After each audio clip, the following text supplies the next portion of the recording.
Just look at the size difference. There's going to be plenty to talk about.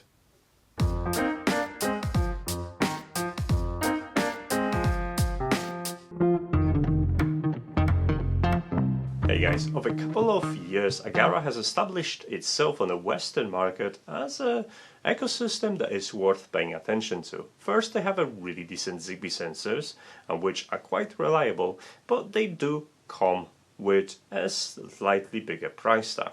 But each time they add a new device to their ecosystem, I always find something interesting about it.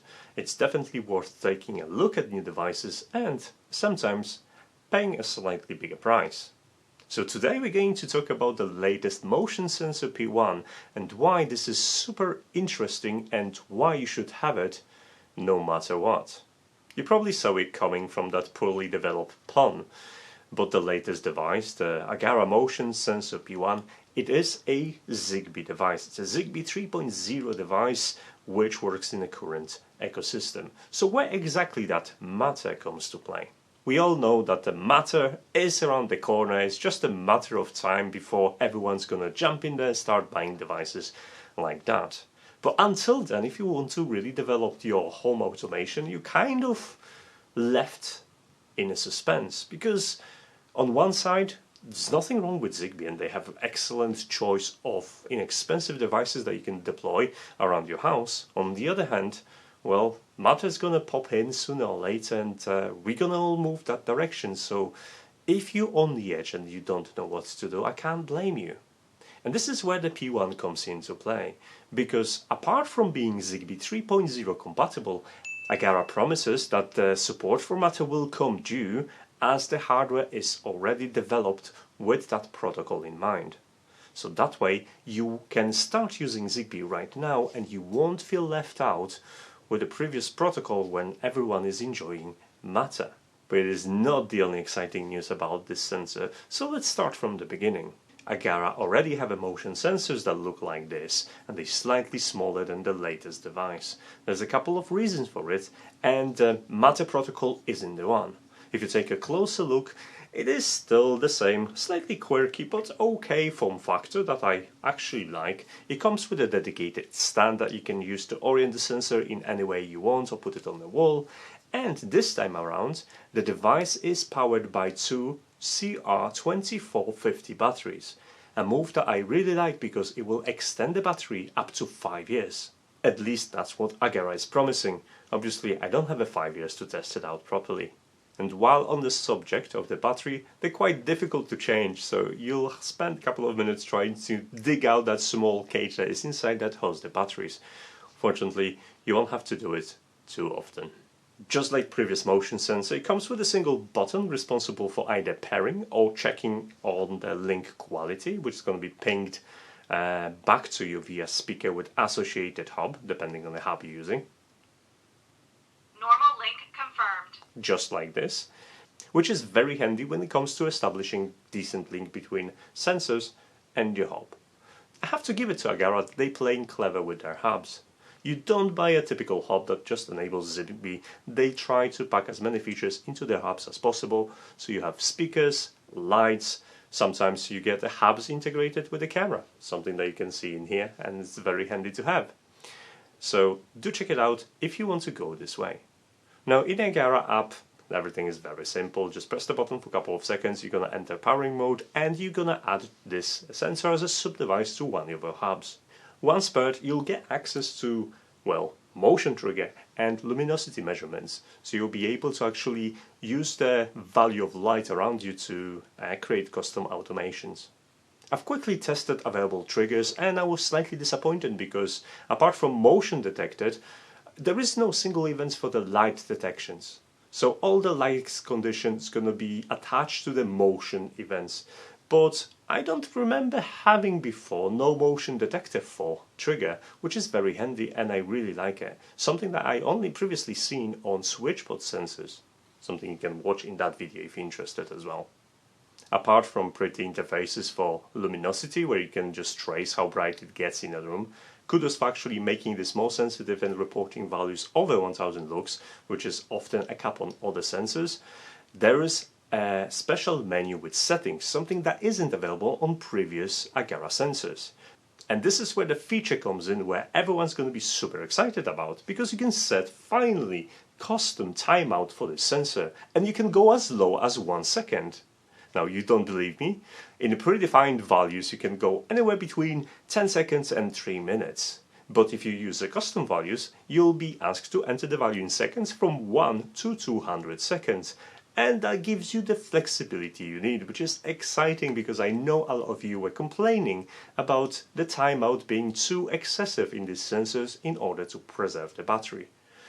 Now, how will that impact the battery? It's too early to tell because I only had it for a week or so. However, Aqara promises 5 years of battery, providing the timeout settings are at least 30 seconds or more, which actually is quite impressive. And if this lasts more than a year with a frequent use, I'll be super happy. Another new option is the ability to actually set the sensitivity. In the low sensitivity settings, you'll get a detection range of about 2 meters, and in a high sensitivity range up to 7 meters. That'll help you actually controlling the sensitivity of your device and perhaps remove false positives. Lastly, you can also control that blue light that flash up each time Normal link confirmed. Okay, I've pressed it. You'll be able to control that, whether it flashes on movement detection or remains in a stealth mode. Chances are that you're watching this video when this is being launched, and unfortunately I haven't been given exact pricing when making this video, so check the description if you're interested in that. But Aqara promises 10% discount on launch, so you want to probably take advantage of that. But if you just want hardware and you don't want to stay in a Aqara ecosystem, well, you can go with a custom coordinator, and this is something I also explored. As this is a new device, it is not supported just yet in ZigBee MQTT by default, so some workarounds I had to do in order to make it work. Now, if you use my tutorial to add devices to ZigBee to MQTT, it will follow you through steps how to do it. Now, when adding the device, it will feature Motion AC02, and we already have 01 in a list. It wasn't working well. I didn't get all the information about the sensor itself.